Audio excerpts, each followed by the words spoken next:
Ako nga pala si Carrie, taga Pandacan, Manila pero nagtatrabaho ngayon sa Dubai. Isa akong OFW.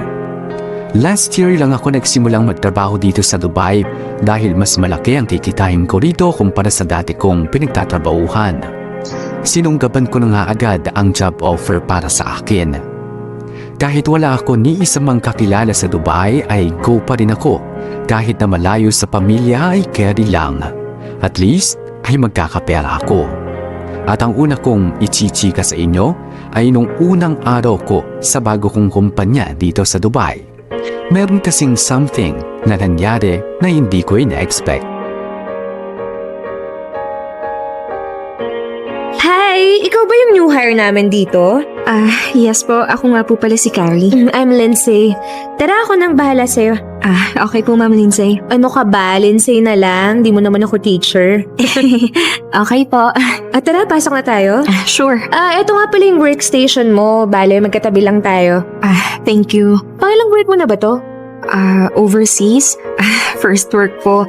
Kaya medyo kabado pa ako eh. Ikaw ba?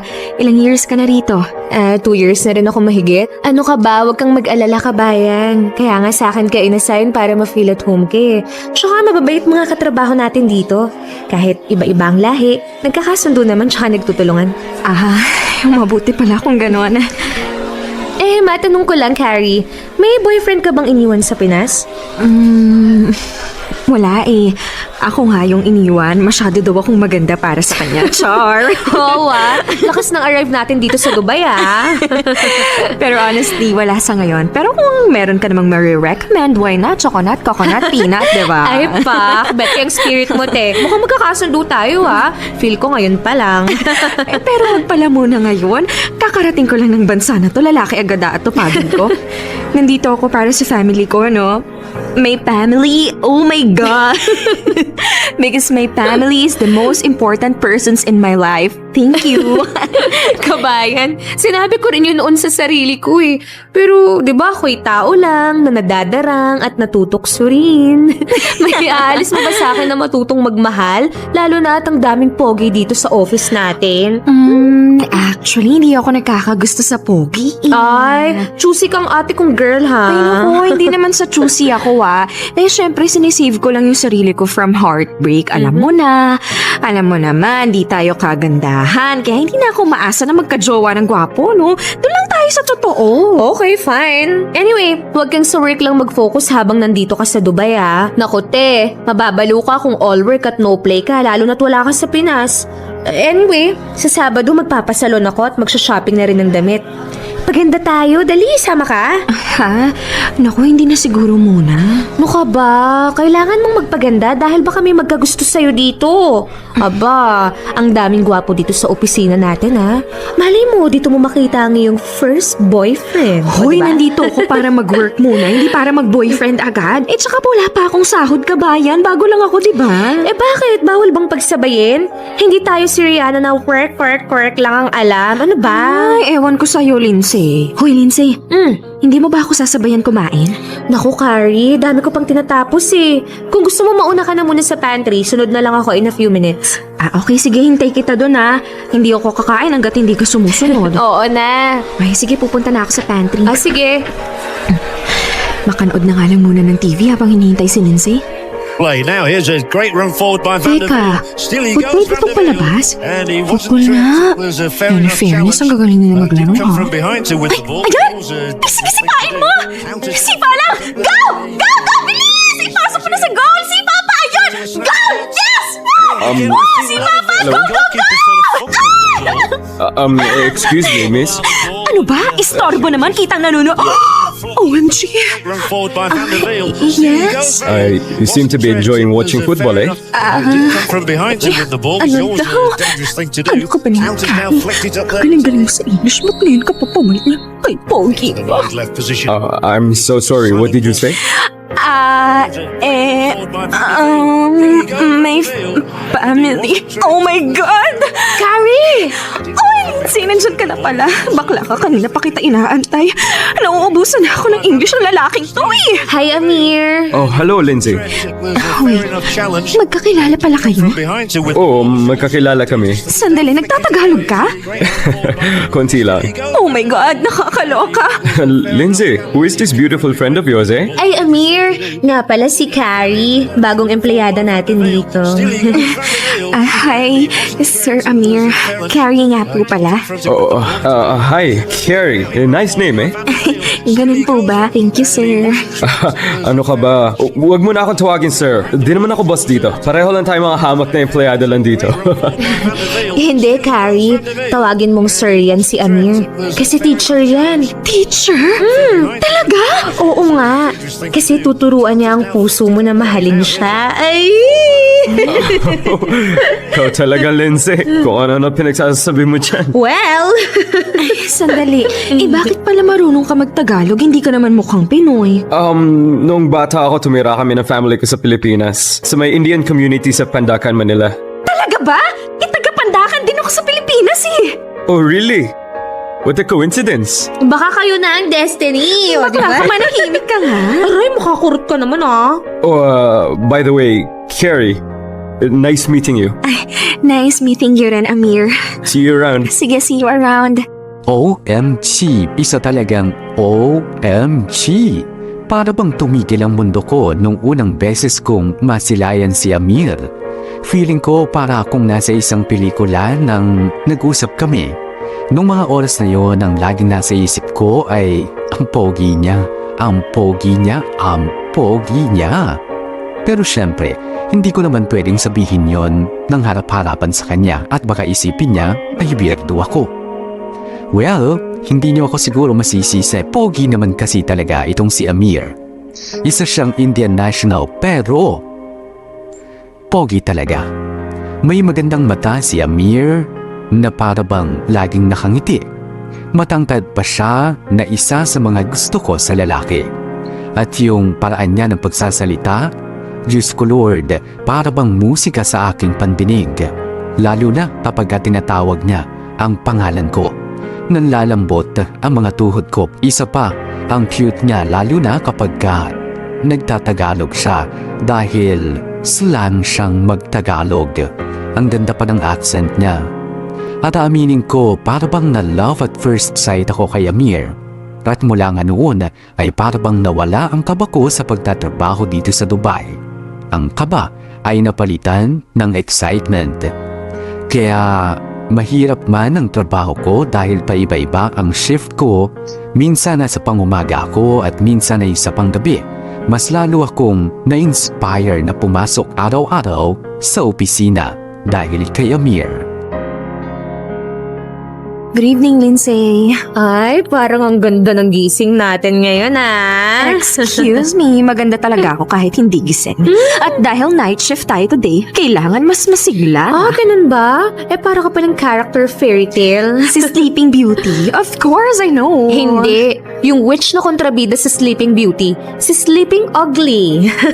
Fine, F.O. na tayo. Ikaw naman, di ka na mabiro. Eh, bakit ba kasi ang ganda ng gising mo? Ang energetic ng bati ha? Alam mo na, syempre, inspired lang pumasok.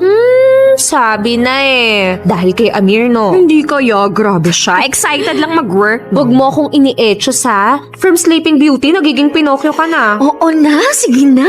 Eh, syempre, sino ba namang hindi gaganahan mag-work pag may katim kang pogi? Dream guy, te, mukhang prinsipe. Ay, sino kaya kadate niya mamayang Valentine's Day? Ang swerte ng babaeng makakadate niya mamaya. Ay, oo nga no. Valentine's na pala mamaya. Ano kayang surprise sa akin ng boyfriend ko? Sana all my boyfriend, di ba? Eh kasi naman, kilos-kilos din. Kung gusto mong makadate si Amir, gawa-gawa din ang paraan. Landi-landi din pag may time, ganun. Hindi mo siya makukuha sa pagtitig-titig lang, no? Bakla ka, nasa Middle East tayo. Dapat talaga Pilipina, ako dito. Kung di yari ako, no? Bawal malandi dito. Loka, hindi yung malanding Makati. Yung pasimpleng landi lang. Simpleng galawan, ganun. Like, chika-chikahin mo kunwari. About the weather, ganun. Anong ichichika ko about the weather? Lagi namang mainit dito sa Dubai. Ikaw na bahala dumiskarte nun. Ako ba lalandi? Sko kaya mo yan. Sabihin mo gwapo siya today, ganun. Maganda suot niyang t-shirt today, mga ganun chika. Pero mas maganda sana kung wala siyang suot na t-shirt. OMG ka, Kari ha? Hindi ka makukulong sa puso ni Amir. Makukulong ka talaga sa bansa na to. Sige ka. Saring lang, baklang to. Teka, nasa na ba si Amir? Ayun nakabalik na sa mesa niya. Kanina ko pa nga napapansin na matamlay siya. Mukhang may sakit si kuya mo. Bakit pa kasi siya pumasok? Sana nagpahinga na lang siya sa bahay. Alam mo naman yan, kahit may sakit, papasok. Kilala mo naman yan, masipag. Teka, kawawa naman siya. Nagtatrabaho kahit may sakit. Teka lang at may bibilhin na ako sa convenience store sa baba. Hoy bakla, anong binabalak mo? May binabalak kang something, no? I can feel it. Basta, dyan ka lang. Relax. O siya, anumang plano mo? Go, go, go! Hi, Amir. Curie, ikaw pala. May kalanga ka? Wala naman. Ano kasi, napansin ko na mukhang wala sa kondisyon yung katawan mo. Kaya ito, ginawan kita ng mainit na sabaw.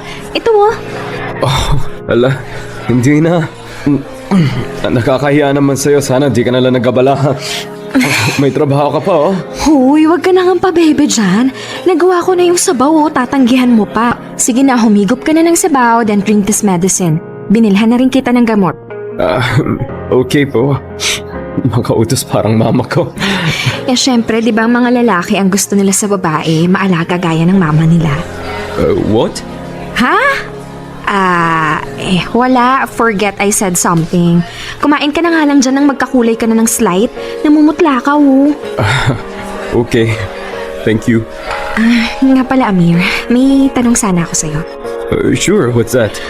I was just wondering kung may date ka mamayang Valentine's? Wait a minute. 12:07 AM na pala. Feb 14 na pala. Ay, oo nga, no? Di ko na malayan yung oras. Para kasing time stops pagkasama kita. I'm sorry, what? Ha? Wala! Oh, no. I heard you. May sinabi ka. Wala nga. Ano ka ba? Guni-guni mo lang yun. May sakit ka, kaya nagkaka-hallucinations ka, ganun. O kaya konsensya mo lang yun. Okay, baka nga. Anyway, about sa tanong mo. Well, may sakit ako ngayon. So I guess I'll stay sa apartment ko buong Feb 14. At dahil ikaw ang girl na kasama ko ngayon, I consider you as my date for this Valentine's. And a very good date. I'm sorry. Date mo ko? Yes. We are eating together on Feb 14. So I guess that makes you my date. And thank you for making me a soup this Valentine's. Sarap kung gagaling ako sa sabaw mo. At sobrang na-appreciate ko.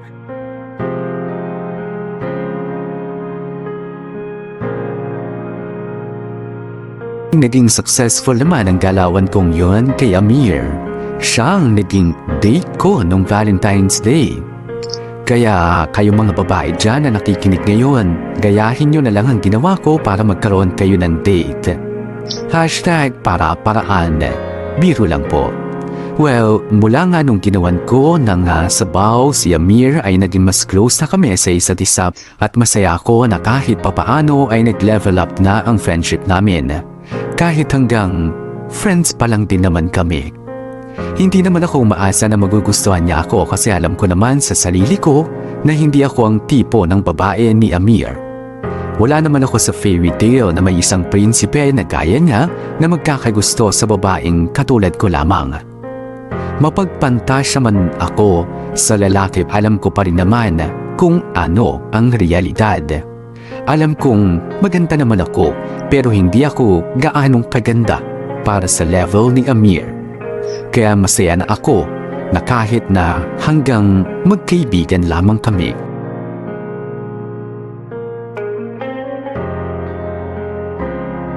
Carrie? Amir? Ba't nandito ka pa? Akala ko kanina ka pa umuwi. Ikaw dapat ang tinatanong ka Why are you still here? Gabi na. Our shift ended 3 hours ago. Di ka pa uuwi? Ano kasi, tinatapos ko lang po yung report na ipe-present ko sa client by Thursday. Sipag mo naman. Sa Thursday pa pala yan Mabuti nang ready, no? Tsaka hindi basta-basta na client yun. Kaya ayun, medyo pressured. Lalo pat bago pa lang ako dito. I need to prove myself pa. Na ano ka ba? Actually, impressed nga sa'yo karamihan ng mga nandito. Mabilis ka raw matuto. Ganun ba? Buti naman kung ganun. Iba talaga dedication yung mga Pinoy pagdating sa trabaho. You want to give your best sa mga ginagawa nyo. Of course, motto ko nga sa buhay, kung may gagawin ka na rin lang, ba't di mo pagalingan? Mukhang maganda yung motto mo ah. Pero, can you translate it in English? Alam mo na, kalawang na Tagalog ko eh. Sure! Ano, Kwan? Paano ba to? No pain, no gain, no guts, no glory, no ID, no entry, ganun! What? Amir naman kasi, gabi na ubos na yung English ko. Huwag kang ano dyan. I-Google Translate mo na lang sinasabi ko nang magets mo. Panunosplidin mo pa ako eh. Anyway, uwi na ako. And I was going to ask kung gusto mo sumabay. Ay, hindi na, may ginagawa pa ako eh. Hindi naman urgent yan eh. Besides, beyond working hours mo na to, umuwi ka na at magpahinga. Sige na nga, mapilit ka eh. Magliligpit lang ako ng gamit at shutdown ko lang tong computer. Gaano pala kalayo apartment mo dito sa office? Mga 20 minutes by metro train. Bakit? Tara, sabay na kita. Ha? Naku, hindi na Amir, nakakahiya. Baka maabala pa kita. Come on, huwag ka na mahiya. Mahal din ang train ride from here, diba? Saka baka sabihin mo na wala ka puso na ka-team. Ay, grabe ka naman mag-isip sa akin. Hala, did I offend you? I always forget na sensitive pala kayo mga Pilipina. Sorry kung na-offend kita. Ano ka ba? Hindi ako ma-offend do. Huwag ka na nga magdrama dyan. So, sasabay ka na sa akin? Ay, sige na nga kung okay lang sa'yo. Buti naman. Tara, let's go. Salamat Amira sa pagsabay sa akin. Ayos lang. Baka naman sa office ka na tumira pag di pa kita niyayang umuwi. Oo nga eh. Oo nga pala. Saan niya daan papuntang apartment mo? Ihatid na kita doon. Ha? Naku Amir, hindi na. Nakakahiya naman sa'yo. Ang layo pa nun, tsaka baka out of way sa bahay mo. Kahit dun mo na lang ako sa next train station ibaba, mag-train na lang ako. Ano ka ba? I insist. Ihatid na kita sa inyo. Pero kasi out of way yun kung saan ka nakatira, di ba? So? Nakakahiya lang. Kayo talagang Pinoy. Always nahihiya. Ihatid na kita, huwag ka na mahiya. Okay lang sa akin. Sige na nga. Pero Amir, ano kasi? Ano? Gusto ko bumawi. Kung gusto mo, ililibre na lang kita ng lunch bukas. Okay na ba yun? Ano ka ba, Carrie? Hindi ako humihingi ng kapalit. Kahit na, may favor ka bang hihingin? Kahit ano, sige, okay lang. Okay. If you insist. May hihingin din ako favor sa'yo. Sure, ano yun? Carrie, you know what? I like you a lot. I'm sorry. What? Alam ko narinig mo ako. I'm sorry for being blunt and direct. Pero unlike you Pinoys na mahilig mag-beat around the bush or magpaligoy-ligoy, ako bilang Indian, pag may gusto ako sinasabi ko. Hindi ako nagpapanggap or what. Kaya sinasabi ko sa'yo, I like you from the first time I saw you sa pantry. Tapos pinagawa mo pa ako ng sabaw ng Valentine's dahil may sakit ako. Mula nun, I can't take you off my mind. Wait, so you like me? As in, really, really like me? I told you several times. Ilang beses ko ba dapat ulitin sa'yo? Kasi naman Amir, hindi lang ako makapaniwala na sa dinami-dami ng babae sa office na lamang sa akin ng 10 paligo at sa dami rin ng babaeng nagkakandara pa sa'yo sa office. Bakit ako? Okay, before I answer your question, pwede ko ba malaman ko ano yun nagkakandara pa? Amir naman eh! I-Google Translate mo na lang din yan. At pwede ba? Ako yung nagtatanong kaya sagutin mo muna yung tanong ko. Carrie, honestly, I really don't know. Hindi ko rin alam, sa totoo lang. All I know is masaya ako pag nakikita kita sa office. And my day wouldn't be complete pag di kita nakakausap o nakikita man lang. Isn't that enough reason for you? Oh my God! Oh my God! Hindi ko to kinikerry, Diyos ko. Hey, anong sinasabi mo dyan? Okay ka lang ba? Oo, carry lang ako. Pero sandali lang, Amir. What? Okay, sinabi mo lang sa akin na gusto mo ko. Pero hindi mo naman sinabi yung favor mo. Ano ba yung favor mo? Basta wag mahirap pa at yung carry lang ng powers ko. Okay. Favor ko? Since I like you, my favor would be, can you like me back? Ano to, Facebook? Like-likean lang, ganun? Carrie, I'm serious. Actually, Amir, sa truth lang ha, kahit hindi mo naman ipakausap na magustuhan kita eh. Kasi noon palang gusto na rin kita. What? All along you like me too? Oo. Ba't di mo sinabi sa akin noon pa? Hinighintay mo ako na matagal. Ay, excuse me lang Amir ha. Baka nalilimutan mo. Dalagang Pilipina, ako. Syempre magpapakipot at magpapabebe muna ako, no? I'm so sorry. What's pakipot? What's pabebe? It means... Ay naku Amir, wala silang direct translation sa English. Google Translate mo na lang at hayaan mong kiligin muna ako sa sinabi mong gusto mo rin pala ako. What's kiligin? Mag-Google Translate ka na lang sabi. Okay. Later. I'm driving. Oh my God, para bang lampas langit na ang kilig ko nang aminin sa akin ni Amir na gusto niya rin pala ako. Hindi ko ina-expect na ako, isang babaeng hindi naman kagandahan ay magugustuhan ng isang guwapong malaprinsipe na si Amir. Gusto kong sampalin ang sarili ko ng mga oras na yon na baka nga nananaginip lang ako. Pero hindi ko ginawa kasi kung panaginip man yon, ay ayoko na magising pa. Pero sa totoo lang, totoo naman ang lahat ng nangyari. Inamin talaga sa akin ni Amir na gusto niya ako. Sa inyo ko lang sasabihin ito, pero nilagyan ko kasi ng gayuma yung sabaw na ipinahigop ko sa kanya nung may sakit siya. Pero syempre joke lang yon. But kidding aside, siguro kaya niya ako nagustuhan kasi naramdaman niya na I really do care for him. Alam niya na, alagang Pinay, ika nga. Kaya to all the girls out there, ganun ang sikreto para magustuhan kayo ng mga type ninyong lalaki. Ang ipakita sa kanila na kaya nyo silang alagaan at pahalagahan. At ganun nga ang ipinakita ko kay Amir. Hindi naman ako nag-expect na magugustuhan niya ako, pero bonus na rin na magustuhan niya nga akong pabalik. At ganito palang pakiramdam, sobrang saya na gusto ka rin pala ng taong gustong gusto mo talaga. Hindi nga nagtagal ay naging kami na nga ni Amir. May mga times na hindi kami nagkakasundo dahil siguro magkaiba kami ng lahi. Pero madali naman namin itong nare-resolba. Isa pa, ang lagi naming sinasabi ay hindi dapat na matapos ang isang araw na hindi kami nagkakaayos. At mas maging open din kami sa isa't isa. Para kasi sa amin, communication ang kailangan para maging matagumpay ang isang relationship. Alam na kasi na ang mga Pilipino ay mahilig sa paligoy-ligoy at pagtatago ng nararamdaman. Ayaw ni Amir ng ganon, kaya nasanay ako na maging prangka sa kanya kapag may ginawa siyang hindi ko nagustuhan. Ganon din naman siya sa akin, mas ipinaparamdam niya o mas ipinaparamdam ko sa kanya ang pagpapahalaga ko sa kanya at ramdam ko na ganon din naman siya sa akin. At dahil masaya ako sa relasyon namin ni Amir, ay parang gusto kong may mapagsabihan ng saya ko. Ang kaso nga lang, ay madalang kong makausap ang mga kaibigan ko sa Pilipinas dahil magkaiba ng time zone. Si Lindsay ay nalipat ng ibang department at madalang ko na rin makausap. Pero isang araw, Carrie! Uy, Carrie, ikaw nga!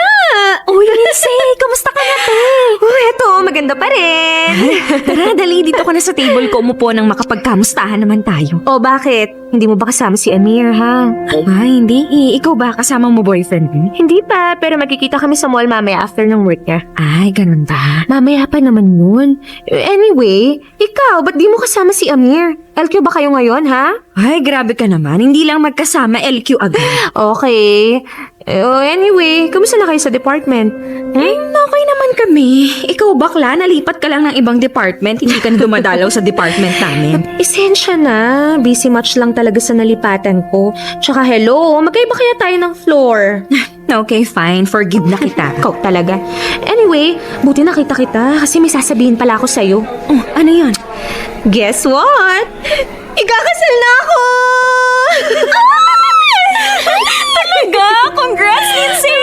Thank you, Besh! Invited kayo ni Amira. At dapat ikaw ang makaagaw ng bouquet ko para sa susunod, ikaw na ang susunod na ikakasal, o diba? Ikaw talaga, Lindsay. Hindi pa nga nagpo-propose si Amir eh. Pero pag nag-propose ba, papayag ka ha? Eh, teka, masyado pang maaga, no? Tsaka, dating pa lang naman kami. MU, ganun. Ay, nako. Tsaka, marami pa akong pangarap at marami pa akong gustong gawin sa buhay ko, no? At syempre, ganun din siya. Pero, nakikita mo ba yung sarili mo na ikakasal kay Amir in the future? Well, chuchusi pa ba ako? Amir na yun ah! Sa bagay, ganda mo na lang talaga pag ikaw pa umayaw. Ay nga pala, gusto mo double date tayo mamaya ng fiancé ko? Sama kayo ni Amir. Hindi siguro, Lindsay. O May yan. lakad kami ni Amir mamayang gabi. Manonood ng fireworks show tapos may sasabihin daw siya sa akin na importante. Oh, ang romantic ng date nyo in fairness ah. Pero wait, ano daw yung sasabihin niya sa'yo? Eh, yun nga yung hindi ko alam eh. Mamaya daw niya sa fireworks show sasabihin. OMG! Oh, bakit? Eh baka naman magpo-propose na sa'yo si Amir. Hala, ang wild ng imagination mo ah. Te, do the math, okay? Fireworks plus date equals wedding proposal. Bakla ka, sabay tayong ikakasal next year. I can feel it! Ewan ko sa'yo, Lindsay. Pero, malay natin. Expectorant ka rin. O siya, good luck dyan sa date nyo ha. Balitaan mo ko. Fine. Carrie, nagustuhan mo ba to? Oo naman. Ang gaganda pala talaga ng fireworks dito sa Dubai, no? Oo, kahit ako na-amaze nung una ko nakakita ng fireworks show dito. Thank you for bringing me here. And I'm so happy na nagustuhan mo rito. Alam mo, Amir, kahit sin mo ko dalhin, basta kasama kita, masaya na ako. Talaga ba? Oo. Kahit sa gitna ng desierto? Basta magdala ka lang ng tubig at pagkain at hindi mo ako iiwan doon. Eh, paano kung daling kita sa India? Sasama ka ba? India? Sa bansa mo? Oo. Oo naman. Anong gagawin natin doon? Mamamasyal? Oo, pasyal. Tsaka ipakilala kita sa friends ko doon. At parents ko. Parents mo? Oo, papayag ka ba? Teka, kunwarian pa rin ba to o seryoso na yung tanong mo? Pwedeng kunwari, pero pwede mo ring seryosohin. Choice mo. Oh, oops. Speaking of my parents. Wait, I'll just take this call. Sige. Hello, Carrie. O bakit? Lindsay! Ano ba yun? Hindi ka maniniwala sa sasabihin ko. Hindi pala ako maniniwala eh. Ba't mo pa sasabihin? O siya, bye na. Naman Lindsay! Si Amir. Ano, nag-propose na ba? Hindi pa, pero papakilala niya daw ako sa parents niya sa India. Ano?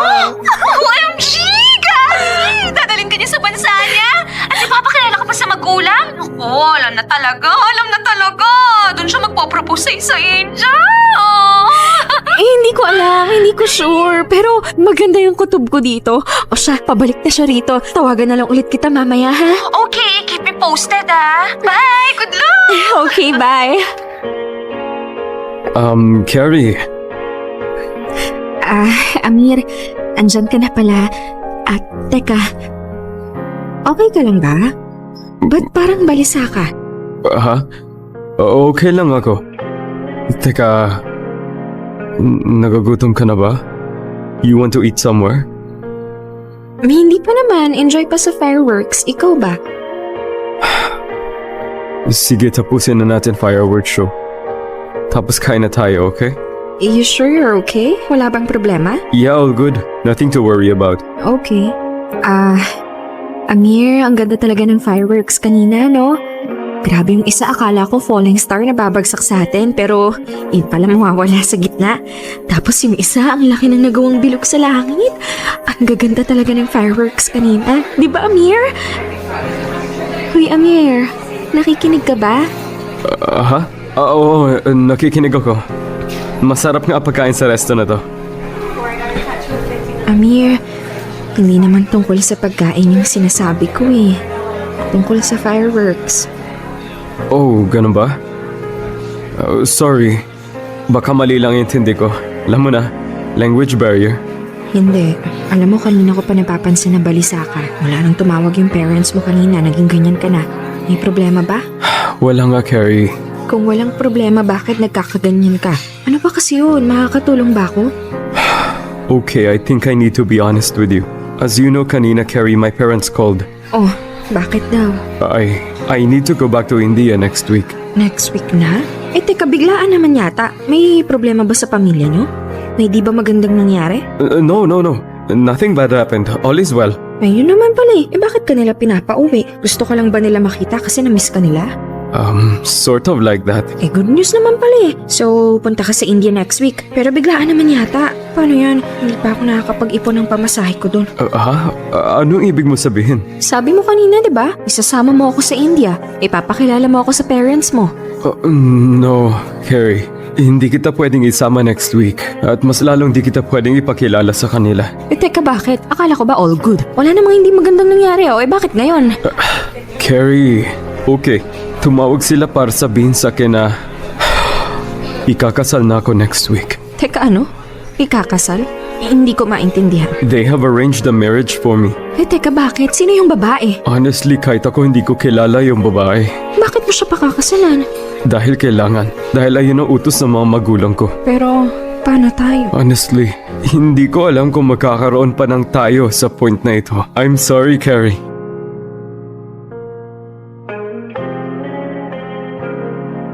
Para bang gumuho ang mundo ko sa ibinalita na yan sa akin ni Amir. Napakabiglaan ng mga pangyayari. Kanina ay masaya pa kaming nanonood ng fireworks show. Tapos bigla-bigla ay sasabihin niya na ikakasal na siya sa ibang babae. Hindi talaga ako nakagalaw noon sa kinauupuan ko. Para bang tumigil ang utak ko na magproseso ng mga bagay-bagay. Para bang namanhid ang katawan ko dahil siguro ayaw nitong makaramdam ng sakit dahil sa sinabi ni Amir. Nung mahimasmasan ako ay agad akong tumakbo palabas ng restaurant. Hinabol ako ni Amir pero hindi niya na ako naabutan pa. Nagbus ako noon pa uwi at wala akong pakialam kahit na pinagtitinginan ako ng mga tao habang iyak ako ng iyak.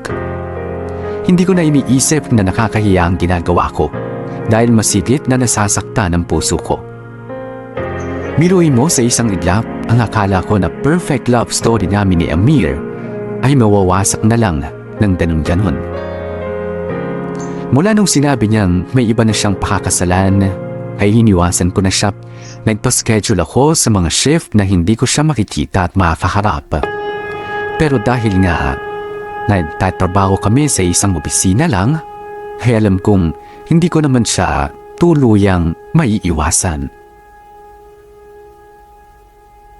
Carrie, sandali lang naman Amir, may gagawin pa ako, kaya kung ano man yung sasabihin mo, pakibilisan. May gagawin ka ba talaga o iniiwasan mo ko? Amir, pwede ba? Kung wala ka nang sasabihin, aalis na ako. No, Carrie. Let's talk. Wala na tayong kailangang pag-usapan, okay? Meron tayong dapat pag-usapan. Ano bang gusto mong sabihin? Diretsuhin mo na ako dahil marami pa akong gagawin. Carrie, please. Can you please spare me a minute? Saglit lang naman Ano pa bang gusto mong pag-usapan natin? Na ikakasal ka na? Anong gusto mong gawin ko? Sabihan kita ng congratulations? Bigyan ka ng wedding gift? Ano? Alam ko na sasaktan ka. Ano bang gusto mong maramdaman ko? Matuwa ako, ha? Look, I'm sorry. Hindi ko naman ginusto to And believe it or not, nasasaktan din ako. Nahihirapan din ako sa sitwasyon ko. Anong mahirap doon, Amir? Bakit hindi mo sabihin sa magulang mo na ayaw mong magpakasal sa babaeng hindi mo gusto at lubos na kilala? Nahihirapan ka kasi pinapahirapan mo yung sarili mo. Ikaw yung nagpapahirap mismo sa sarili mo. Kinukulong mo yung sarili mo na magmahal. Bakit? Dahil lang sa ikakasal ka na sa iba? Di ba hindi mo naman talaga yun mahal? Hindi mo pa nga lubos na kilala Pinagkasundo lang naman kayong dalawa, di ba? Dahil ito ang tingin ko tamang gawin. Tamang gawin, Amir? Ang pagpapakasal sa babaeng hindi mo mahal ang magiging pinakamalaking pagkakamaling gagawin mo sa buhay mo. Dahil pareho niyong hindi mahal ang isa't isa. Pareho lang kayong napipilitan. Bakit ka pakakasal sa taong napipilitan ka lang? Na pinipuwersa ka lang? Hindi ka mahal ng babaeng ipapakasal sa'yo. Kaya mo bang magpakasal sa taong hindi ka naman mahal talaga? That is enough, Carrie. Hindi ako titigil hanggat hindi ka natatauhan. Hindi mo ba naisip na kapag kinasal kayo, pwede siyang maghanap ng iba? Maging miserable yung buhay mo sa kanya? Hindi ka magiging masaya sa isang kasal na wala namang pagmamahal. Matagal ko na tinanggap na tradition ito sa amin. Pero mas mahalaga ba yung tradisyon o magiging masaya ka sa piling ng taong mahal mo? Sa piling ko. Alam ko yan, Carrie. Kung alam mo lang na ikaw talaga ang gusto kong makasama. Ikaw ang gusto kong makapiling habang buhay. Pero hindi na pwede. Hindi na tayo pwede. Pwede pa, Amir. Kung hahayaan mo lang yung sarili mo na maging malaya. Kung Hahayaan mo lang yung sarili mo na mamili at manindigan. Wala ka bang sariling prinsipyo? Hahayaan mo na lang ba na maging sunod-sunuran ka sa mga magulang mo? You know, Carrie, I don't want to go against my parents' wishes. At nasa tradisyon na nga namin na dapat ang magulang ang pumili na pakakasalan ko. At hindi ako makakatanggi. Bakit hindi? Wala ka bang sariling paninindigan? Dahil hindi naman ako ipipili ng mga magulang ko na babae hindi makakabuti sa akin. Alam na magulang ko ano ang maganda at makabubuti sa mga anak nila. Hindi naman sila ikaw. Bakit sila ang kailangan magdesisyon para sa'yo? Para sa ikaliligaya mo? Dahil lahat ng nagawa nila sa akin tama. Wala pa naging pagkakamali sa akin ng mga magulang ko. Kung sa tingin nila mabuti ang babae na pili nila para pakasalan ko, hindi ko na sila dapat pang questionin. Pero paano ako, Amira? Paano ako?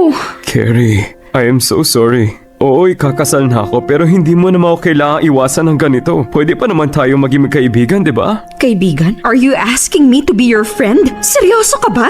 If that is the only thing that will make you stay in my life, then yes. Ayoko mawala ka sa buhay ko, Carrie. Importante ka sa akin. Gusto mo akong maging kaibigan na lang? Para mo namang inutusan ng isang bubuyog na lumapit sa isang bulaklak pero dapat hanggang sa dahon lang siya? Sorry? After all this, sorry lang ang sasabihin mo sa akin? Carrie, please understand. Understand? How can you make me understand habang nasasaktan ako? Ako yung dapat mong intindihin eh. Kasi ako yung mas labis na nasasaktan ngayon kumpara sa ating dalawa. No, please don't say that. Hindi madali yung hinihingi mo, Amir. How can I unlove you? Hindi madali na habang nakikita kita, isipin ko na kaibigan na lang kita pero ang totoo mahal na mahal kita. Amir, hindi madali yun. Hindi madali. Anong gusto mong gawin ko? Tulungan mo akong makalimutan ka. Huwag mo na akong pahirapan pa. Paano? Paano? Umalis ka na lang sa buhay ko kung hindi rin pala magiging tayo. No, ayoko. Sige, ganito na lang. After kong makasal, babalik naman ako dito sa Dubai para magtrabaho. Iiwan ko ang asawa ko sa India. Magkakasama pa rin tayo na gaya ng dati. Please, Carrie, don't walk out of my life.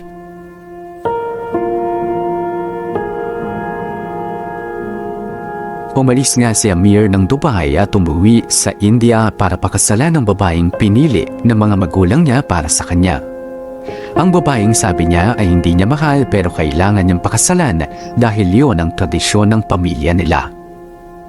Mga 2 linggo daw ang itatagal niya sa India at nang umalis nga siya ay nag-deactivate na ako ng Facebook. Alam ko kasing may mga pictures na itatag sa kanya at ayokong makita ang mga pictures na kasal na siya sa ibang babae.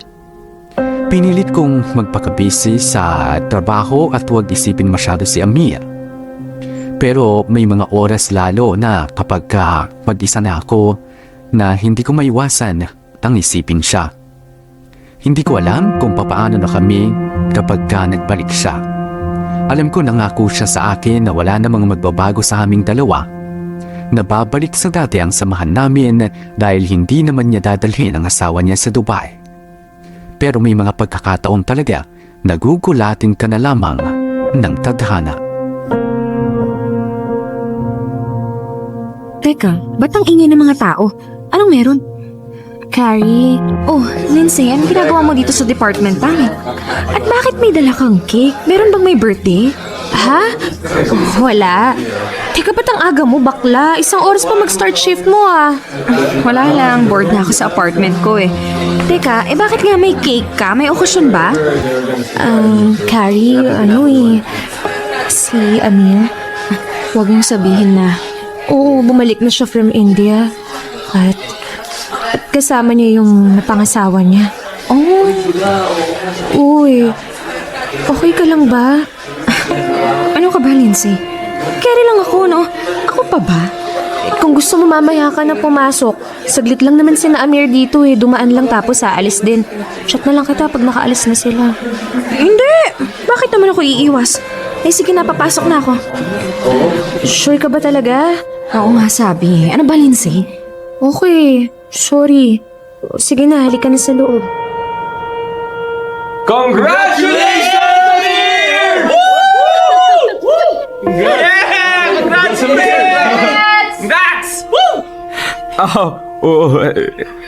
Thank you all.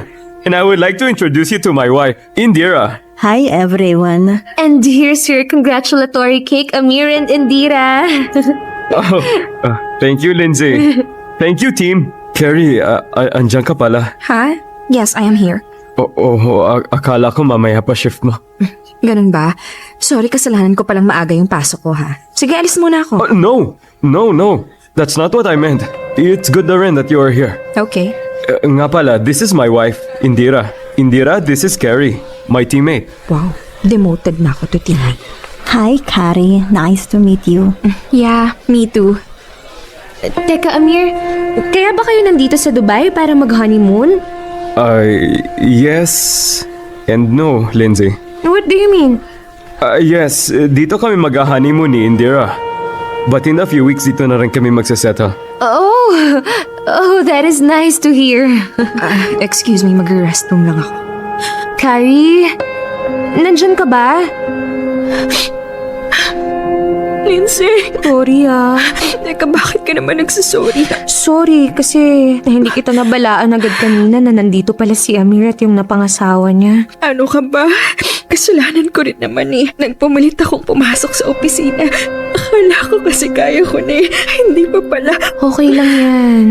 Alam mo ba, Lindsay, bago umalis nun si Amir, sabi niya sa akin, iiwan niya daw yung asawa niya sa India pagkatapos na kasal para yung samahan namin hindi magbago. Pero bakit yung plano niya para sa amin yung nagbago? Bakit? Carrie, alam kong masakit ngayon ang nararamdaman mo. Pero, ang magagawa mo na lang ngayon ay yung mag-move on. Kasal na si Amir sa iba. Pero sabi niya hindi niya mahal yung babae na yun. Ako yung mahal niya. Hindi kaso kung hindi niya mahal ang babae na yun. Sila na ang kasalo, sila na ang legal. At wala kang karapatan na questionin na ang desisyon ni Amir kung gusto niyang dito na sila tumira ng napakasalan niya. Kasi mag-asawa na sila. Ang sakit-sakit lang kasi nangako siya sa akin eh. Pinanghawakan ko yun pero hindi pala niya matutupad. Siguro na-realize ni Amir na may asawa na siyang tao. Kahit na hindi niya mahal ang napakasalan niya, responsibilidad niya na to bilang asawa niya. At ginagawa niya lang ang tama para sa kanilang mag-asawa. At mukha naman siyang masaya sa napangasawa niya, no? I guess so. Well, kung masaya na si Amir o hindi ko na business yun. Wala na akong karapatan sa kanya.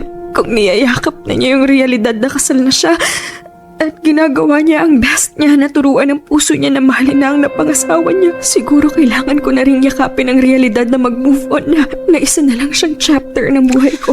Kaya mo yan, Carrie. Masakit man tong nararamdaman kong heartbreak dahil kay Amir. Wala naman akong pagsisisi na nakilala ko siya. Na-enjoy ko naman yung moments namin. At hanggang alaala lang yung masasayang nangyari sa amin.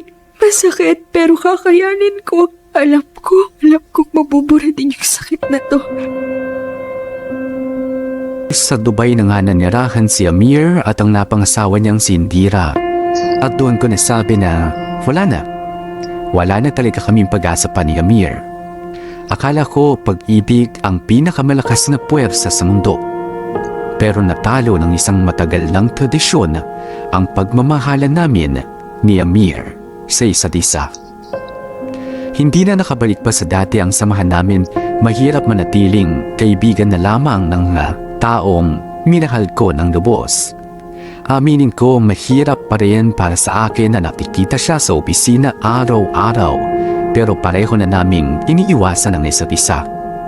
Ayos na rin yun para sa akin. Malamang ay tinutulungan niya rin ako para mabilis akong makamove on mula sa kanya. Ang totoo nga niya ay hindi ko pa kayang burahin ang mga pictures naming dalawa ni Amir sa cellphone ko. Pero alam kong sa tulong ng Panginoon ay malalampasan ko rin ang sakit na nararamdaman ko ngayon at balang araw ay makaka-move on din ako kay Amir.